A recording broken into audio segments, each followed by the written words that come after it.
Okay, welcome back. This is section 7.3. It's the second part of 7.3 where we're talking about using common logarithms to solve equations with variables, exponential variables, and then also we're going to learn a little bit about graphing these logarithmic functions. Let's take a look at a common logarithm. A common logarithm is written like this, where you have log no base and then the value. What they're really saying is that it's log base 10, value of 1,000.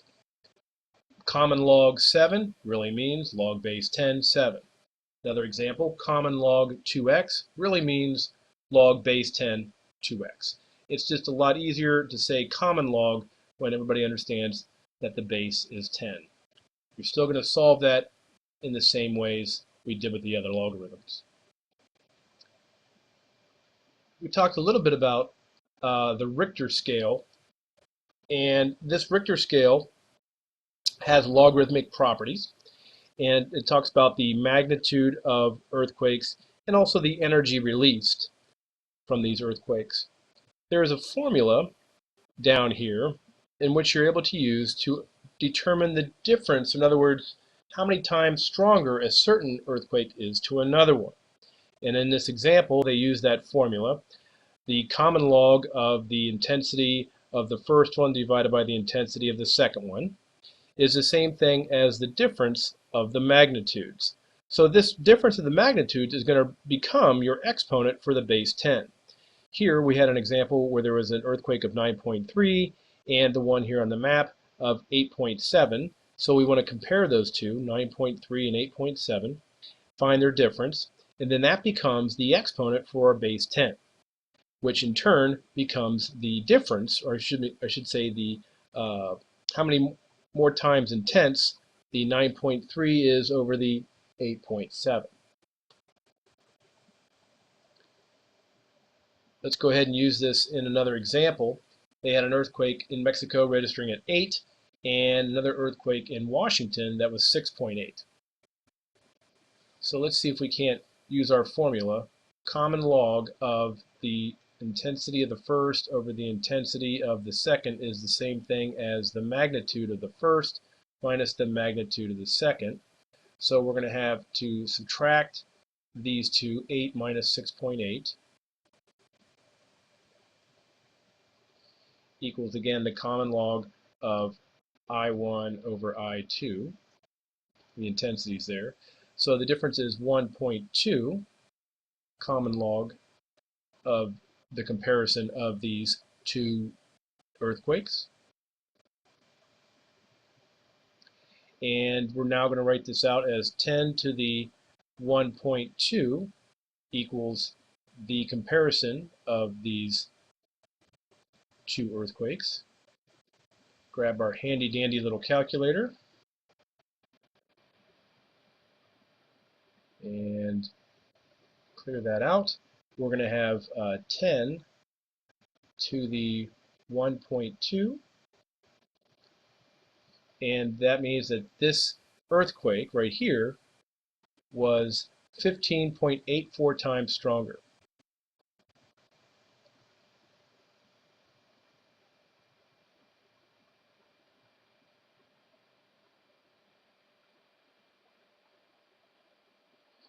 Very big difference in these two earthquakes.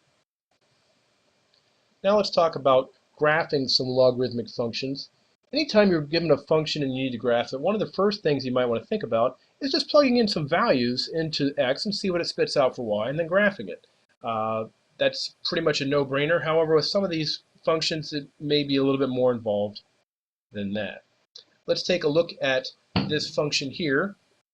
They want us to go ahead and graph this one, y equals the common log of x. The common log means that we're going to have a base 10, and when we plug in some values for x, we'll see what it spits out for y. So here on a little t-chart, we're going to plug in some values for x, see what it spits out for y. Here they went ahead and plugged in 0 and 1. They put in 0 for x. So anything 10 to the 0, or anything raised to 0 is going to be 1. Plug in 1, and you're going to have 10. And of course, if you plugged in 2, you would have 100, which would be off our scale. But you get the idea. And you can see here that they kind of use the basic ideas of logarithms to draw this. It's not going to be just a straight line from here all the way down. They do know that logarithmic functions have a smooth curve right here at the direction change, and that some of the angles here are very steep or very flat on the end. Steep and then flat. Now, they went ahead and graphed this part right here, the exponential function. But to really get the logarithm that we're really trying to graph, remember these are inverses of each other. And when they're inverses, that means you can simply swap out the x's and y's to get the inverse. So now, instead of y being 1, x is going to be 1. Instead of y being 10, x is going to be 10. And same here for the x values, 0 and 1. And if you wanted to, you could always switch those two out, but again, it's going to be off the scale of our graph.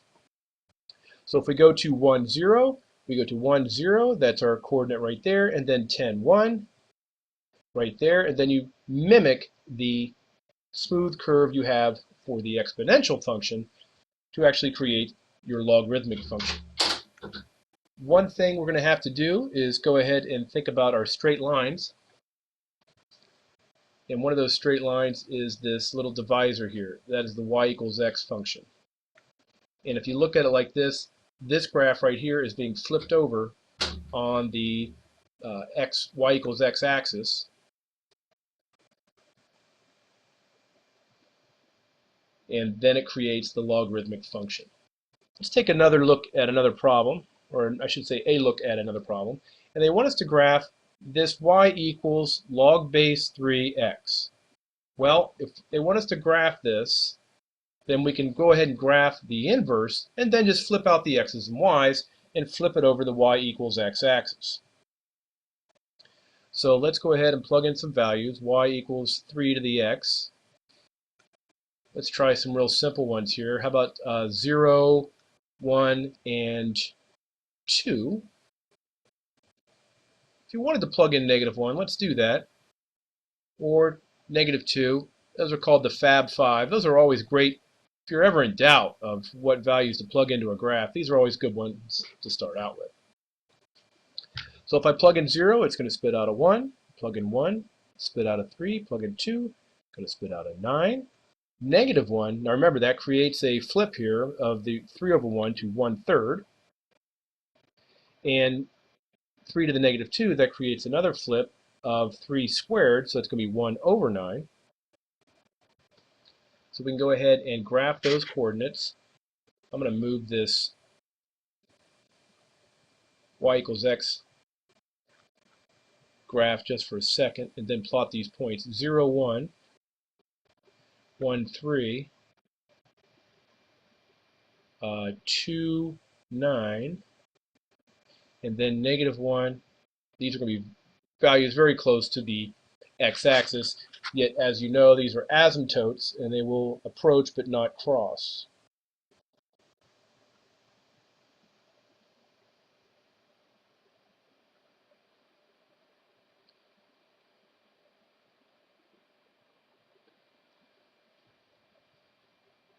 Now let's go ahead and put that y equals x back there, and then you can see what we're going to do is just flip all these coordinates right here. And if you want to see it graphic or representationally on the t-table, we're just going to switch out all the x's and y's.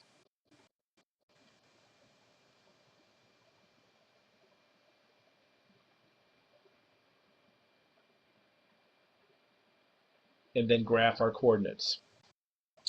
1, 0, 3, 1, 9, 2, and then the other one's going to be very close to the y-axis.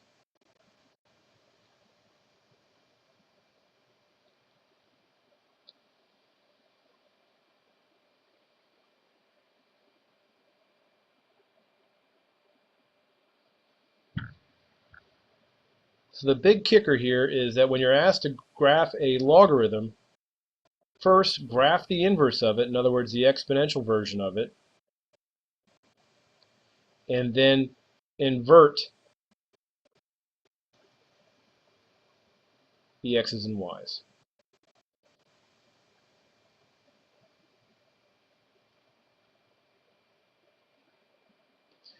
I hope that helps, and we'll see you soon.